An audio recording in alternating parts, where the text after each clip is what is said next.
ពេលមួយដែលប៉ាឈឺយើងគ្មានលុយសូម្បីតែមួយរៀលពេលនោះមនុស្សដែលប៉ាធ្លាប់ចាយលុយចាយពេលវេលាជាមួយអស់នោះគេនៅណាខ្ញុំត្រូវផ្អាកការរៀនដោយសារត្រូវទៅមើលថែប៉ាទាំងតែខ្ញុំជិតដល់ថ្នាក់ប្រឡងទី12ជាបងជាទីពឹងពាក់របស់ម៉ាក់ប៉ុន្តែចេញមកពីផ្ទះ5ឆ្នាំហើយតែអត់មានសល់អីទេក៏ធ្លាប់ចង់គិតខ្លីម្ដងតែដាស់សតិខ្លួនឯងមកវិញថាជីវិតនេះបើជ្រុលជាខំហើយខំឲ្យដល់ថ្ងៃរលត់ទៅវិញទៅចឹងសួស្តីអរគ្នាវីដេអូនេះខ្ញុំបានសាច់រឿងពីបងប្អូនដែលគាត់បានផ្ញើមកហើយក៏បានមកផ្ទាល់ទេចឹងខ្ញុំជាអ្នកចែកម្លែកឲ្យអ្នកនរគ្នាហើយសាច់រឿងនេះមិនជាសាច់រឿងរបស់ខ្ញុំផ្ទាល់ទេបើខ្ញុំអានទៅខ្វះខាតឡើយណាកុំប្រកែប្រកាន់ណាចឹងឥឡូវតោះយើងចូលសាច់រឿងជម្រាបសួរបងក្រុមការងារ New Gen និងបងណារ៉ូជាពិសេសមុននឹងចូលសាច់រឿងសូមប្រាប់បន្តិចថាខ្ញុំជា fan ម្នាក់តាំងនៅវីសាហើយក៏នៅតែបន្តគាំទ្រសម្រាប់ New Gen ផងដែរត្រឡប់មកកាន់សាច់រឿងខ្ញុំវិញខ្ញុំឈ្មោះឡុងអ្នកមកភាគឦសានខេត្តកញ្ចេះថ្ងៃនេះខ្ញុំចង់ចែកអំលែករឿងក្នុងចិត្តដែលខ្ញុំលាក់ទុកជិត10ឆ្នាំជាងហើយដែលមិនហ៊ានបញ្ចេញឲ្យអ្នកណាបានដឹងទេតាំងពីរឿងគ្រួសារនិងការរស់នៅក្នុងស្ថានភាពមួយដែលតម្រូវឲ្យខ្ញុំទៅរៀនរស់នៅម្នាក់ឯងទាំងដែលមិនទាន់បានត្រៀមខ្លួនហើយក៏មានពាក្យជាច្រើនចង់ប្រាប់ទៅម៉ាក់និងប៉ាដែលខ្ញុំនឹងលាក់ទុកអ្នកទាំងពីរជាពិសេសទៅកាន់ប៉ាគាត់លាក់ប៉ាម៉ាក់គាត់អញ្ចឹងឥឡូវគាត់ជូនសារនេះជាពិសេសទៅប៉ាគាត់ជូនចំពោះប៉ាខ្ញុំពិតជាពិបាកធ្វើចិត្តណាស់ពេលដែលឃើញមនុស្សប្រុសម្នាក់ដែលពូកែធ្វើការរកស៊ីអ្នកណាក៏សរសើរគ្រប់គ្នាដែរបែរជាមកខ្លាចជាមនុស្សម្នាក់ដែលលែងខ្វល់ពីគោនិងប្រពន្ធហើយក៏បំផ្លាញគ្រួសារឯងដល់ថ្នាក់នេះប៉ាបានបង្រៀនខ្ញុំឲ្យចេះរស់នៅម្នាក់ឯងទាំងដែលខ្ញុំមិនទាន់ត្រៀមខ្លួនប៉ាឆ្ងល់ទេហេតុអីខ្ញុំតែងតែហូបបាយក្រោយគេមិនព្រមហូបជុំគ្នាមួយប៉ានិងម៉ាក់ពួកខ្ញុំអត់ចង់ឮពាក្យឆ្លោះទាស់តែងគ្នាខ្ញុំពិតជាមិនចង់បានបែបហ្នឹងទេតាំងពីតូចដល់ធំខ្ញុំមិនដែលមានគ្នាលេងជាមួយទេគ្មានទាំងអ្នកនិយាយជាមួយពេលខ្ញុំមិនសប្បាយចិត្តគ្រប់ពេលខ្ញុំនិយាយសុំប៉ាកុំធ្វើរឿងអីមួយពាក្យដែលខ្ញុំទទួលបានមកវិញគឺជាពាក្យដែលខ្ញុំមិនចង់ឮប៉ាដឹងទេពីមុនទៅណាមកណាខ្ញុំតែងតែឮគេសរសើរពីប៉ារហូតដល់ពេលនេះខ្ញុំលែងបានឮវាទៀតហើយមានតែពាក្យថាហើយកុំកាត់តាមឪឯងប្រយ័ត្នអត់អនាគតវ៉ាស្តៀងរឿងខ្ញុំដឹងអត់ថាខ្ញុំមានអារម្មណ៍បែបណា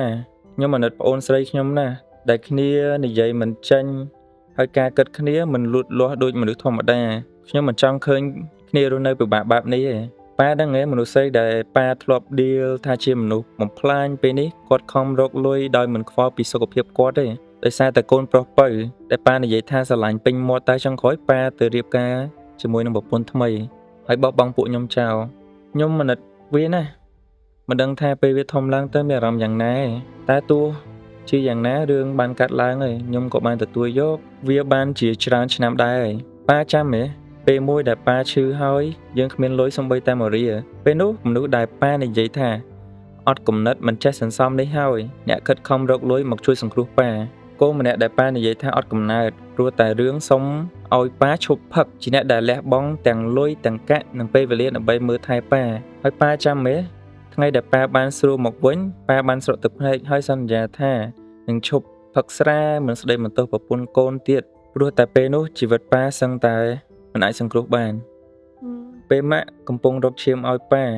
មនុស្សដែលប៉ាធ្លាប់ចាយលុយចាយពេលវេលាជាមួយអស់នោះគេនៅណាខ្ញុំត្រូវផ្អាកការរៀន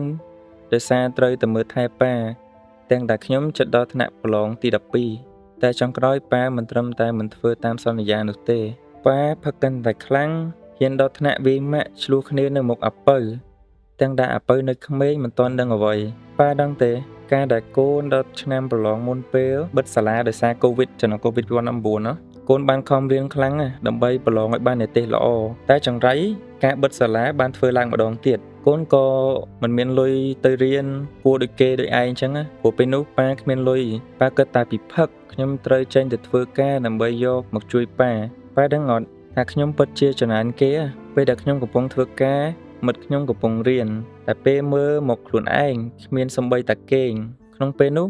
ប៉ាបានបង្រៀនខ្ញុំឲ្យបានមើលឃើញជាច្រើនណាស់អំពីអ្វីដែលខ្ញុំត្រូវទទួលខុសត្រូវពេលខ្ញុំមានគ្រួសារខ្ញុំនឹងមិនធ្វើដូចប៉ានោះទេខ្ញុំមិនឲ្យមនុស្សខ្លួនស្រឡាញ់មានជីវិតដូចម៉ាក់ទេជាចុងក្រោយគ្រាន់តែចង់ប្រាប់ទៅកាន់ប៉ាថាកូនពិតជាមានមោទនភាពណាស់ដែលបានផ្ដល់ជីវិតមួយនេះឲ្យខ្ញុំសង្ឃឹមថាប៉ានិងក្រុមគ្រួសារថ្មីប៉ា បានសុខសុភមង្គលអញ្ចឹងចំណុចនេះគាត់នៅដឹងគុណថាទោះជាប៉ាគាត់ទៅជាបែបណាក៏គាត់សប្បាយចិត្តដោយសារបានបង្កើតគាត់មកចេញមកខ្លួននៅដល់សម័យហ្នឹងទៅ ឈាមវាកាប់ជាងទឹក អញ្ចឹងកន្លែងនេះគាត់ដល់ចំណុចគាត់ជូនទៅម៉ាក់ម្ដងណាជូនចំពោះម៉ាក់ខ្ញុំពិតជាសប្បាយរីករាយណាស់ដែលបានកើតមកជាកូនម៉ាក់ព្រោះម៉ាក់តែងតែទូមានខ្ញុំឲ្យធ្វើតែរឿងល្អបង្រៀនខ្ញុំឲ្យចេះរៀនរស់នៅពឹងលើខ្លួនឯងបង្រៀនខ្ញុំឲ្យចិត្តល្អមិនថាក្នុងរឿងអីឡើយបង្រៀនខ្ញុំឲ្យចេះអត់ឱនគ្រប់យ៉ាងមិនថាអ្នកណាធ្វើអីដាក់ខ្ញុំឬក៏ដាក់ម៉ាក់បង្រៀនឲ្យខ្ញុំចេះមើលមនុស្សណាល្អមនុស្សណាអាក្រក់បង្រៀនខ្ញុំឲ្យចេះធ្វើជាមនុស្សធំគិតបានឆ្ងាយនិងបង្រៀនខ្ញុំមិនឲ្យទាគុណស្រ័យពីអ្នកណានោះទេទោះជារស់នៅជីវិតមួយដែលពិបាកយ៉ាងណាម៉ាក់ជាមនុស្សស្រីម្នាក់ដែលពូកែខ្លាំងណាស់ខ្ញុំមិននឹកស្មានថាម៉ាក់អាចផ្លាស់ប្ដូរខ្លួនឯងបានបែបនេះទេពីមនុស្សស្រីម្នាក់មិនដែលធ្វើអីក្រៅពីទុកដាក់លុយកាក់រហូតដល់ពេលនេះរកតែពេលគេងមិនបានខំទាំងយប់ខំទាំងថ្ងៃដើម្បីកូនអ្វីក៏ដោយឲ្យតែម៉ាក់ធ្វើបានលុយម៉ាក់ធ្វើទាំងអស់មិនគិតថាថ្ងៃឬក៏យប់ទេឲ្យតែកូនមិនលំបាកកូនពិតជាសប្បាយចិត្តណានឹងចង់សុំទោសទៅកាន់ម៉ាក់ដូចគ្នាដែលកូនមិនដែលបំពេញបំណងម៉ាក់តាំងពីក្មេងរហូតដល់ធំតែងតែធ្វើឲ្យម៉ាក់មិនសប្បាយចិត្តធ្វើឲ្យម៉ាក់យំខកចិត្តនឹងកូនគ្រប់ពេលតែកូនសន្យាថានឹងមិនធ្វើឲ្យម៉ាក់ខកបំណងទៀតទេបើជីវិតកូននឹងមានកូននឹងឲ្យម៉ាក់លែងលំបាកតទៅទៀតទេកូនស្រឡាញ់ម៉ាក់សាច់រឿងគាត់មិនថាដូចខ្ញុំទេគ្រាន់តែជាសាច់រឿងស្តៀងខ្ញុំមួយទៅកាន់ប៉ាម៉ាក់ខ្ញុំដែលខ្ញុំចង់ដឹងគុណម៉ាក់ខ្ញុំមែនតើឥឡូវនេះចំពោះ New Gen អ្នកនរគ្នា អ្នកទស្សនា New Gen ហ្នឹងទាំងអស់គ្នាទៅអ្នកទាំងអស់គ្នាដែលបានមើលអញ្ចឹងណាអូនចង់អានឡើងហ្នឹងហ៎ ជូនចំពោះអ្នកទស្សនានិង fan New Gen ទាំងអស់គ្នានេះជាបទពិសោធន៍ជីវិតរបស់ខ្ញុំវាមិនអស្ចារ្យនិងកំសត់ខ្លាំងពេកទេប៉ុន្តែជាមេរៀនថ្មីមួយសម្រាប់អ្នកដែលទៅតែចូលក្នុងជីវិតយុវវ័យខ្ញុំកើតមកជាកូនបងក្នុងគ្រួសារដែលមានសមាជិក4នាក់បងអូនសិស្សរបស់ខ្ញុំនាងកើតមកគ្រប់10ដូចមនុស្សទូទៅទេប៉ុន្តែនាងនិយាយមិនកើតទោះខំរកពេទ្យនៅណាក៏មិនអាចជួយនាងបានដែររូបរាងនាងកាន់តែធំតែការគិតនាងនៅអាយុ9ឆ្នាំនៅឡើយឯនៅក្នុងវ័យជាសិស្សសាលាខ្ញុំបានរៀនមេរៀនជីវិតជាច្រើនមិនថារឿងស្នេហាមិត្តភាពរហូតដល់ខ្ញុំថ្នាក់ទី12តើខ្ញុំចាប់ផ្ដើមដឹងថាគ្រប់យ៉ាងមិនមែនចាំដល់ពេលវេលាមកដល់យើងត្រូវធ្វើនោះទេព្រោះរឿងខ្លះយើងមិនអាចធ្វើវាភ្លាមៗបានទេដូចជាការសិក្សាយើងមិនអាចចាំដល់ឆ្នាំប្រឡងទើបខំនោះទេព្រោះយើងមិនដឹងថានឹងមានរឿងអ្វីខ្លះនៅពេលនោះដែលអាចផ្ដល់ផលពិបាកដល់យើងនោះទេព្រោះតែកំឡុងពេលខែ12ខ្ញុំរៀនបានតែ3ខែដំបូងទេនោះសាលាត្រូវបានប្រកាសឲ្យបិទហើយខ្ញុំក៏ចាប់ផ្ដើមចេញរកការងារធ្វើពេលនោះហើយទើបខ្ញុំស្គាល់តម្លៃនៃលុយដឹងថាលុយពិបាកប៉ុណ្ណាដឹងថាតម្រាំតែបានលុយមកចាយត្រូវលះបង់អីគេខ្លះតែជីវិតក្មេងឈាមរាវមិនបញ្ចប់ត្រឹមនឹងទេនៅពេលដែលចប់ទី12ហើយខ្ញុំក៏បន្តការសិក្សានៅភ្នំពេញដែលមួយឆ្នាំដំបូងនៃការមកដល់ខ្ញុំក៏ចាប់ផ្ដើមប្រែចរិតមិនសូវចូលរៀនគិតតែដើរផឹកស៊ីបំផ្លាញលុយអ្នកផ្ទះលក់របស់ម៉ាក់ខំខ្ចីលុយគេឲ្យរៀនទៅប៉ាវពូម៉ាក់ផឹកស៊ីរាល់ថ្ងៃហូតដល់អ្នកផ្ទះលែងមានលុយផ្ដល់ឲ្យសាលាក៏គ្មានកន្លងផុតមួយឆ្នាំខ្ញុំចាប់ផ្ដើមយកគ្រូគ្រប់យ៉ាងមកគិតឡើងវិញទើបដឹងថាខ្លួនឯងធ្វើខុសហើយក៏ចាប់ផ្ដើមចេញរកការងារធ្វើទាំងគ្មានលុយនៅខ្លួនមិនបានប្រហែលឆ្នាំខ្ញុំក៏បានបដូរទៅធ្វើការនៅកំពង់សោមព្រោះអ្នកផ្ទះត្រូវការលុយចាំបាច់តែដោយសារចិត្តចង់ជំនះភាពភ័យខ្លាចនិងដើម្បីបានជួយអ្នកផ្ទះខ្ញុំក៏បានធ្វើបាន2ឆ្នាំហើយជួយសន្សំលុយផ្ដាច់ធនាគារបាន 2-3 កន្លែងដែរពេលនោះខ្ញុំសប្បាយចិត្តណាស់ដែលបានជួយអ្នកផ្ទះបែបនេះតែជីវិតវាអត់ស្រួលដោយការគិតទេពេលខ្ញុំត្រឡប់មកភ្នំពេញវិញខ្ញុំក៏បានសម្រេចចិត្តក្នុងការធ្វើអ្វីដែលខ្លួនឯងស្រឡាញ់តែខ្ញុំតែងតែដួលហើយក៏ធ្លាប់គិតថាខ្លួនឯងគ្មានបានប្រយោជន៍សម្រាប់គ្រួសារជាបងជាទីពឹងពាក់របស់ម៉ាក់ប៉ុន្តែចេញមកពីផ្ទះ5ឆ្នាំហើយតែអត់មានសល់អីទេក៏ធ្លាប់ចង់គិតខ្លីម្ដងតែដាស់សតិខ្លួនឯងមកវិញថាជីវិតនេះបើជ្រុលជាខំហើយខំឲ្យដល់ថ្ងៃរលត់ទៅវិញទៅទោះជាយ៉ាងណាក៏បានបង្ហាញឲ្យម៉ាក់ឃើញថាកូនបានខំហើយតែក៏ចង់អរគុណទៅកាន់មិត្តខ្ញុំម្នាក់ដែលតែងតែនិយាយដាស់តឿនសតិនិងលើកទឹកចិត្តខ្ញុំគ្រប់ពេលថ្ងៃណាមួយដែលខ្ញុំចំហរឹងមាំអាចឲ្យម៉ាក់រស់ស្រួលបានខ្ញុំនឹងសម្រេចគោលបំណងគាត់ជាការអរគុណដែលប្រហែលឆ្នាំមកនេះគាត់តែងតែនៅក្បែរខ្ញុំនិងចាំផ្ដល់កម្លាំងចិត្តដល់ខ្ញុំហើយខ្ញុំក៏ចង់លើកទឹកចិត្តដល់អ្នកដែលមានជំងឺបាក់ទឹកចិត្តឲ្យមានភាពក្លាហានបង្ហាញអារម្មណ៍របស់ខ្លួនទៅកាន់អ្នកដែលនៅក្បែរខ្លួនដែលបានដឹងព្រោះជំងឺមួយនេះមិនមែនជា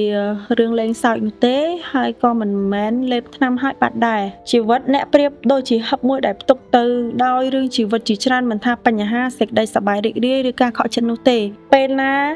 ដែលវាគ្មានកន្លែងផ្ទុកវានឹងផ្ទុកបែកហើយការនិយាយរឿងដែលលាក់ក្នុងចិត្តជាកូនសោតបើកហឹបជីវិតដែលផ្ទុកគ្រប់យ៉ាងនោះដូច្នេះសូមគង់ខ្មៅអៀនក្នុងការចែករំលែករឿងមិនសប្បាយចិត្តទៅកាន់មនុស្សជិតស្និទ្ធរបស់អ្នកឲ្យបានដឹង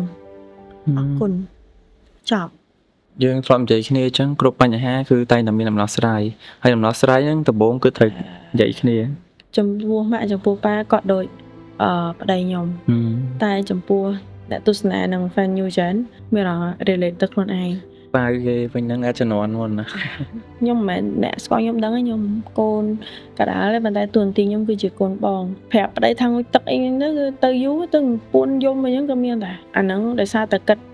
negative ប៉ុន្តែបើគិត positive វិញខំទៅទៀតទៅស្ដាប់របស់គាត់ហើយក៏វាជាកម្លាំងចិត្តមួយយ៉ាងដែលជួយជំរុញឲ្យខ្ញុំទៅខំទៅដែរព្រោះវាយើងជ្រុលខំតាំងដើមមកយើងខំទៅណោះអីដែលខ្ញុំធ្លាប់គិតហ្នឹងគឺពេលខ្ញុំលើកទឹកចិត្តខ្លួនឯងខ្ញុំគិតថាចេះទេវតាអត់ដែរឲ្យមនុស្សដើរផ្លូវតលទេអ្វីដែលគួរឲ្យខ្លាចហ្នឹងមិនមែនជាបញ្ហាប៉ុន្តែគឺមានបញ្ហាហើយអត់ព្រមរកដំណោះស្រាយនៅតែសង្កុកមកកន្លែងអត់ទៅព្រមទៅរកអីឃើញចំណុចនោះគាត់បានជួយបោះដំណលប៉ាម៉ាក់គាត់ដែរ